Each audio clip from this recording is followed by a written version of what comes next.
दुसरा एक असा प्रश्न आहे की आज प्रत्येकजण जो तो उठतो छत्रपती शिवाजी महाराजांच्यावरती काहीतरी टीका करतो आणि उगाच TRP वाढवण्याच्या नादात तो काहीतरी चुकीचा एक मेसेज पसरवतो समाजामध्ये. तर ही कितपत योग्य गोष्ट आहे?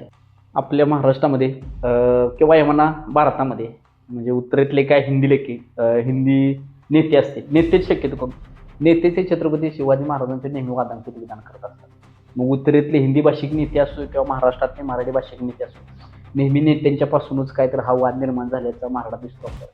कारण नेते लोकांना काहीतरी पब्लिसिटी त्यांना हवी असते, म्हणून उत्तरेतले उत्तरेतल्या राजकारणात अनेक हिंदी नेते त्यांनी पण काय करायचं, छत्रपती शिवाजी महाराजांना अनेक वाद निर्माण झाला होता की छत्रपती शिवाजी महाराज हे लिंगायत समाजाचे